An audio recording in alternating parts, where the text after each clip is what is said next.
I remember Yeah. reading a book called Live Wired by David Eagleman. He Mhm. talks all about this sensory Yeah. substitution idea, Yeah. about how we Yeah. can train our Yeah.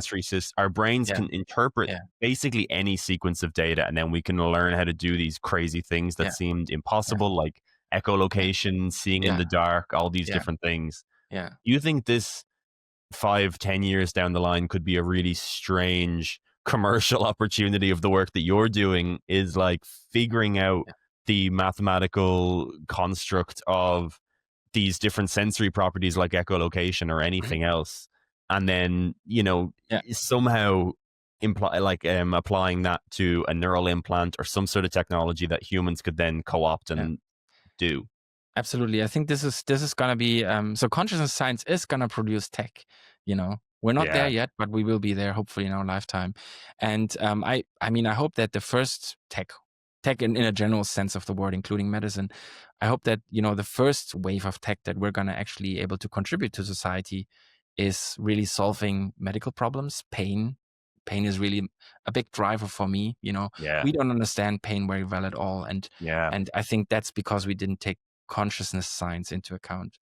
But then right, once we've done that, hopefully we can come to these other things. And I think not only sensory substitution, I think actually sensory expansion is really going to be, getting new senses. yeah, It's going to be a potential application of this sort of tech.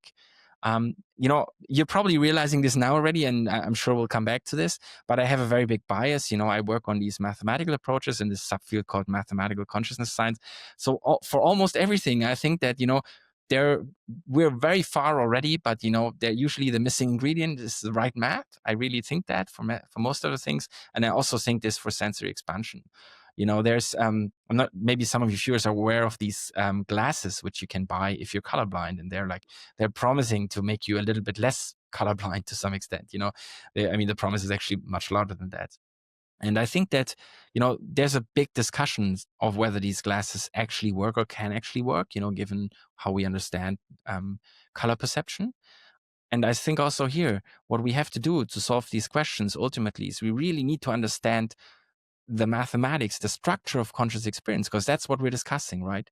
yeah, Certain types of color blindnesses are two-dimensional, and we want to help them to help people who are affected and who want this to get into a three-dimensional space, little asterisks. We have to discuss what dimensions mean in this context. It's not the standard notion. But so how do we do this? Well, it's hard to say whether we achieve this or not if we don't understand in a good way what the structure of the conscious experience is. right. Yeah. He gave a frightening example of that, where someone could have a neural chip of some sort and it could be basically compressing all of the information on Twitter of like a particular feed, X now, of course, but so you would gain some sort of emotional perception of, the socioeconomic climate in Gambia. Because you'd be able to, in theory, compress all of that into a digital signal and then send it straight to the brain, and the brain can decode that digital signal. Mhm. But you're saying the key for any of that to happen is that we really need to understand the mathematical basis of consciousness. We can't make progress on any of these things without that. I would say the key to rigorous progress. Of course, we can try things and have the experience that it works in some cases or not. But I think the missing ingredient to turn many of these new ideas, many of these new paradigms in the field into action, to propel them forwards, is math. In the exact same way that math was sort of the missing ingredient for many of the physical revolutions in physics. This is sort of definitely a motivation. Yes. Wouldn't know whether it's an argument, but it's a motivation of my work. This is what really motivates me. Yeah. Really cool. Really cool. I love it. Giant news. We created a completely free ebook titled 26 Neuroscience Books for 2026. I've read over 100 neuroscience books in my life, and with Christmas just around the corner, I thought I would help people find the perfect book for them or to buy for someone in their life.